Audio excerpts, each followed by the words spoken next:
존경하는 국민 여러분, 이하경 부의장님, 선배 동료 의원 여러분, 김민석 국무총리님과 국무위원 여러분, 국민의힘 김소희 의원입니다. 기후에너지 정책은 이념의 실험장이 아닙니다. 국가의 운명을 좌우하는 100년 대계이며 국가 경쟁력을 결정짓는 핵심 전략입니다. 저는 오늘 대한민국이 처한 기후와 에너지 위기를 진단하고 AI 시대를 준비하는 대한민국 최대 리스크는 김성환 장관이며, 그래서 이재명 정부의 가장 시급한 기후에너지 대책은 장관 교체입니다. 김성환 기후에너지 환경부 장관님 나와주십시오. 뒤에서 두 번째 줄에서 이동하고 있는 장관입니다. 김성환 기후에너지 환경 장관입니다. 현재 장관님 취임 당시부터 특정 에너지원에 대한 편향성이 우려된다는 지적이 많았는데 현실이 되고 있습니다. 제가 하나씩 좀 짚어보겠습니다. 장관님, 그 원전 입장에 대해서 자주 말을 좀 바꾸셨죠? 인정하십니까?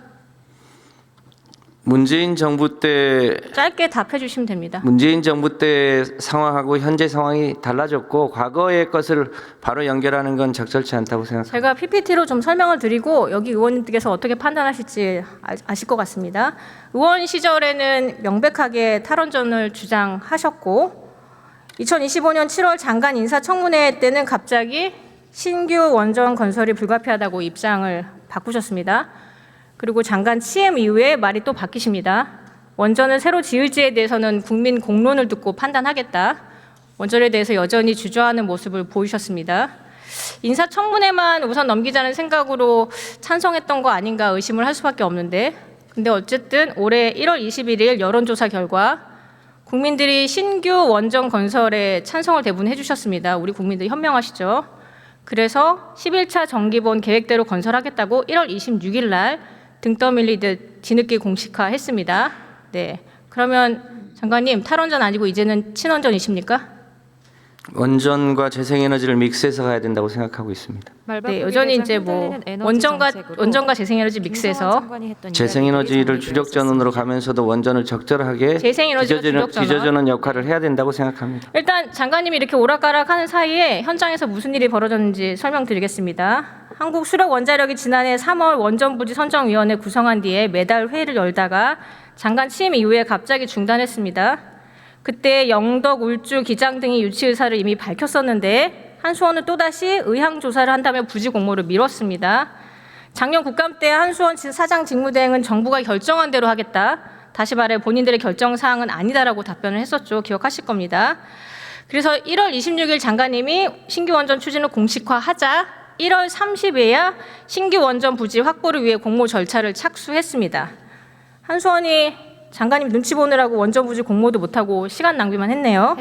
장관님 때문에 원전 건설 지연된 거 잘못 인정하십니까? 6개월간 원전 건설이 지연됐음을 나타내는 부지 공모를 하는 것은 한수원의 역할입니다. 그렇게 말씀하시면 안 되죠. 정부의 역할은 전체적으로 에너지를 어떻게 할 것인가에 대한 정부의 제가 설명을 판단이 필요합니다. 드렸잖아요. 어쨌든 장관님 말 바꾸는 것 때문에 현장 시간 낭비하고 극심한 혼란이 빚었습니다. 해당 지역하고 제가 말을 에너지 업계 바꾼 적이 관계자니까 없습니다. 사과하시겠습니까? 제가 말을 바꾼 적이 없습니다. 아, 말을 바꾸신 적이 없습니까? 그럼 제가 국회의원 시절 때는 문재인 정부 때였습니다. 제가 시간이 없었으니까 당시 문재인 정부 앞서 때는 두 가지 PPT로 가름하겠습니다. 그러면 신규 원전 2기 언제까지 건설 완료하실 예정입니까? 11차 정기본의 계획대로 2037년, 2038년에 완공될 수 있을 거라고 판단합니다. 네, 그러면 올해가 2026년이니까 뭐 내년 시작하면 10년 내 가능한 거겠네요? 대략 건설 기준으로 하면 10년이면 할 수 있는 걸로 알고 있습니다. 네, 근데 작년에 이재명 대통령 취임 100일 기자회견에서 원전 짓는데 최소 15년이 걸린다고 했습니다. 근데 제가 작년 국감에서 장관님께 또 질문을 드렸어요. 얼마나 걸리냐고. 그랬더니 계속 15년 걸린다고 말씀 주셨고, 그때 담당자들은 뭐 부지 선정되면 10년 미만 7년 짧게는 그렇게 걸린다고 말씀하셨어요. 그 여러 가지 결과를 봤을 때 대통령 말씀이 틀렸어요. 저는 장관님이 대통령한테 잘못된 정보 준 거라고 생각합니다. 그렇지 않습니까? 여기 본대로 12년에서 13년에서 15년 걸리는 게 평균적인 건설 기관이라고 당시 한수원의 권한 대행도 그렇게 얘기했습니다. 자, 한수원의 권한 대행은 약 7년 정도 걸린다고 말했고요.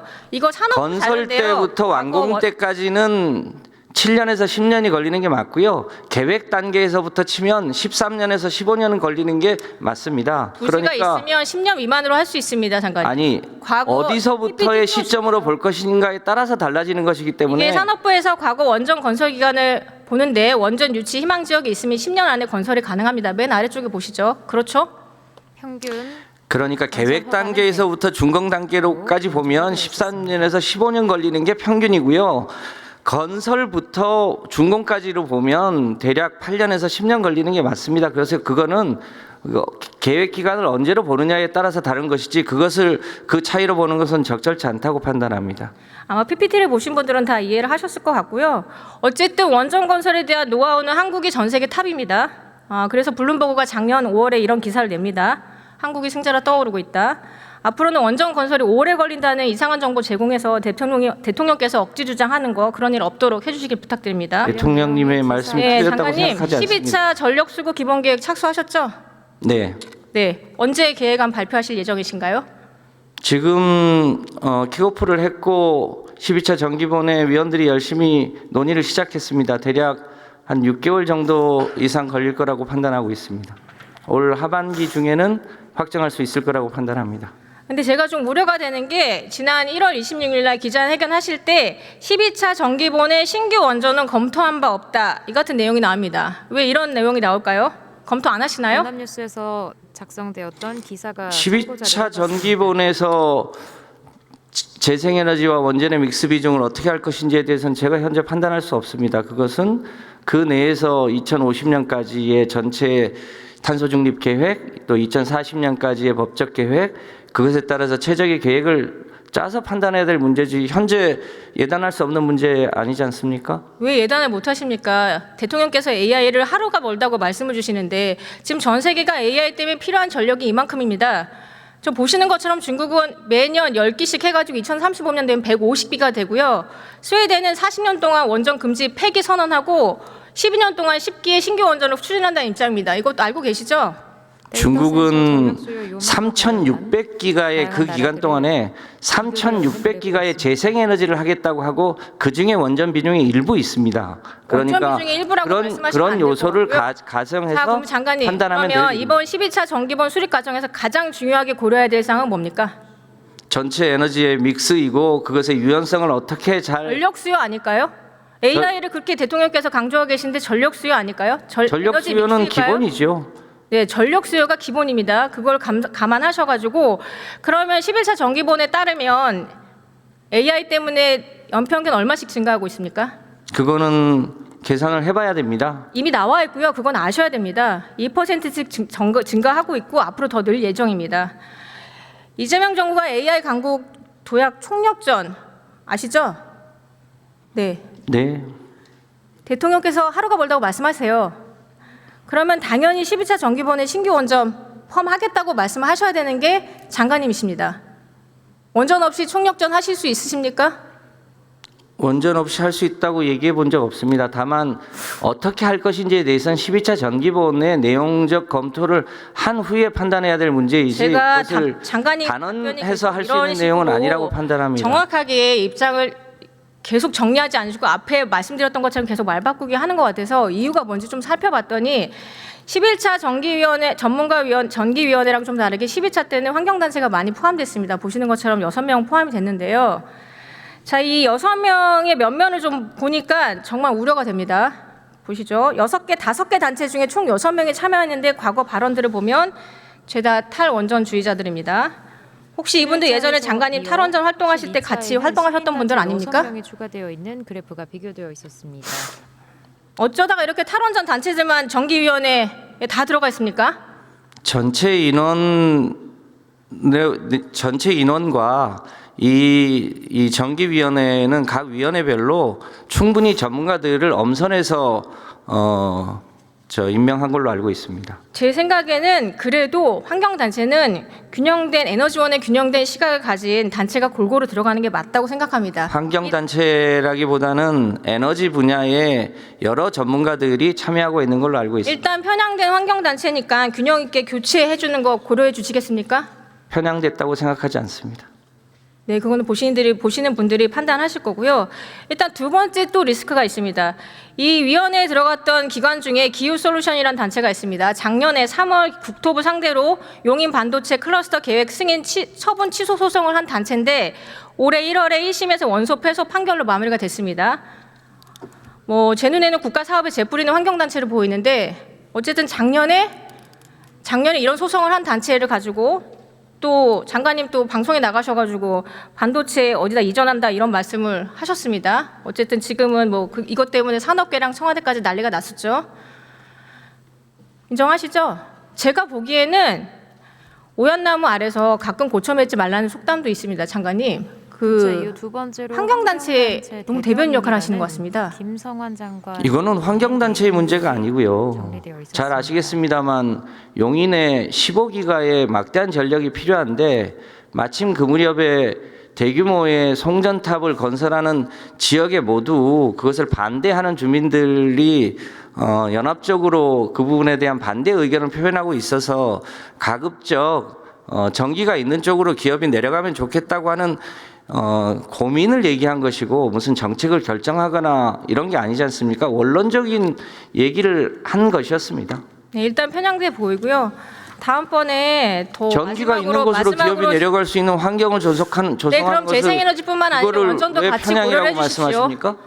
작년에 이번 국정과정에 2040년 탈석탄 내용 들어갔죠? 네. 네, 작년에 저희 국감 때 의원님들 많이 지적을 하셨는데 작년에 또 11월에 가셔서 탈석탄 동맹 가입도 하고 오셨어요. 지금 전 세계 석탄 사용량 67.2%를 차지한 나라가 어디일까요? 중국이 가장 많은 걸로 알고 있습니다. 네, 중국하고 인도고 세계 석탄 수입 상위 5개국이 어디일까요? 이거 PPT 참고하셔도 됩니다. 전 세계 중국, 인도, 석탄 일본, 사용 한국, 순위는 대만입니다. 이 중국, 중에 인도, 탈석탄 동맹 가입한 나라 EU, 우리나라 말고 또 기타로 있습니까? 비교된 표입니다. 없습니다. 답변 안 하실 것 같아요. 의원님이야말로 기후위기를 걱정하신다면서 기후위기의 가장 큰 원인이 석탄이라는 걸 잘 알고 너무 잘 알고 있죠. 근데 왜 2040년이라 이 말씀을 드리는 겁니다. 저는 2050년 해도 되고 2055년 해도 된다는 얘기입니다. 띄워주시죠. 중국. 저희 전체 배출량의 1.3% 차지합니다. 에너지 중국 호감에서 보실까요? 전문성은 없는 중국도 전 세계 김성환 석탄화력 장관이라는 1위입니다. 우리나라의 그 다음 페이지 보여주세요. 다양한 우리나라의 나라들이 30배 이상이고요. 낙태그래프로 배출하는 비교되어 있습니다. 이산화탄소 34배입니다. 제가 기후대응 하지 말자는 얘기 아닙니다. 기후대응은 글로벌 협력을 하는 겁니다. 그런데 마치 국내 환경 문제처럼 대응하다가 우리 산업 경쟁력 다 망가질 것 같아서 우려가 돼서 하는 말입니다. 2030년이나 2035년, 2040년 얘기하는 거 환경단체 구호입니다. 어떻게 장관님께서 환경단체 구호를 그대로 가져다 쓰십니까? 장관님은 국무위원이십니다. 우리나라 경제하고 산업 고려해서 국익 우선한 결정하셔야 되는 거 아닙니까? 저는 2040년 탈석탄 철회해야 된다고 생각합니다. 어떻게 생각하십니까? 2040년까지 탈석탄을 하겠다고 하는 것은 이재명 정부가 지난 대선 때 국민들에게 약속한 일입니다. 국민들에게 약속한 것을 국무위원이 이행하는 게 당연한 역할 아니겠습니까? 자, 그럼 탈석탄을 하면 2040년 하면은 몇 기가 더 2040년 이제 탈석탄 할 경우 설계 수명이 남는 발전소 몇 개입니까? 대체로 61개 중에 40개는 설계 수명이 도래하고 나머지 21개가 남아 있는 걸로 알고 있습니다. 네, 21개 닫으라고 하면 재무적 손실 안 해야 되죠. 제가 재무적 손실 계산해 보니까 2022년 해서 한 8조 5천억 원인데 이거 다 닫을 경우는 10조 이상은 될 것 같습니다. 장관님, 저는 이 돈이라면 전력만 까는 데 쓸 것 같은데 어떻게 생각하시나요? 이 부분은 마찬가지로 12차 전기본과 이 설계 수명이 남아 있는 것을 어떻게 전개할 것인지에 대해서는 국회랑 진지하게 상의해서 가급적 재정 성실을 최소화하면서 그것을 어떻게 줄여나갈지에 대해서는 별도로 국회랑 협의하고 또 국민적 동의를 구해나가는 절차를 밟도록 하겠습니다. 네, 제가 살펴보도록 하겠습니다. 수고하셨고요. 김민석 총리님 앞으로 나와주십시오. 자리로 돌아가는 김성환 기후에너지환경부 장관이었습니다. 이어서 김민석 국무총리 국무위원 발언대 앞에서 이하경 부의장과 PPT 가볍게 띄워주시죠. 인사한 후 자리에 섰습니다. 총리님, 지난달에 KGX 추진단이 구윤철 경제부총리 주재로 출범했습니다. 보고 받으셨을까요? KGX 추진단 출범과 네, 관련한 이거는 일본 GX를 벤치마킹한 건데 일본 GX는 참고문으로 떴습니다. 철강, 석유화학, 자동차 수소해서 저탄소 전환으로 제조업을 다시 부흥시키자는 내용입니다. 저희도 이걸 벤치마킹해서 우리나라 철강, 석유화학, 자동차, 수소를 부흥시키자, 저탄소 산업으로 부흥시키자는 그런 내용입니다. 그런데 일본이 얼마를 투자하고 있는지 좀 보여드리겠습니다. 일본은 일단 10년간 150조엔 규모로 여기다 정부가 20조엔 규모의 선행 마중물을 대는 구조입니다. 네, 다음 페이지 보여주시죠. 정부 지원 20. 그러면 양국의 경제 규모를 생각하면 우리나라는 최소 10년간 600조 원이 필요합니다. 정부가 이 중 80조 원은 마중물을 대야 하고요. 이 예산 마련하시겠습니까? 지금 말씀하신 계산은 하나의 계산 방법이라고 생각되고 네. 저희도 GX에 관련된 최대의 노력을 다 할 것입니다.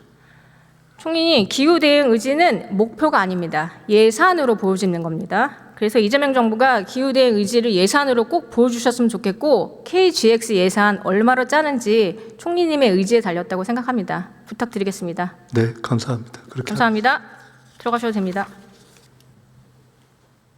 김민석 국무총리 자리로 돌아갑니다. 김소희 의원 국무위원석 쪽을 향하고 있던 국회의원 발언대를 국회의원석 중앙을 바라볼 수 있도록 조정하고 있습니다.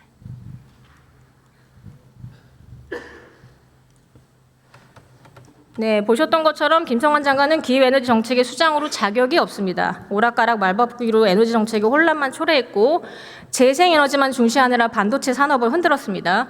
에너지 매국노 같은 환경단체의 대변인 역할만 하고 있습니다. 기후에너지 정책에 대한 전문성과 이해가 너무 부족합니다. 이재명 대통령께 당부드립니다. 대한민국 핵심 전략이자 100년 대계인 기후에너지 정책을 망치기 전에 김성환 장관을 교체하십시오. 그렇지 않으면 AI 시대를 준비하고 있는 이재명 정부의 실패뿐만 아니라 발언 시간이 초과돼 마이크가 꺼진 상태입니다. 발언을 마무리하는 김소희 의원입니다. 앞서 김성환 장관의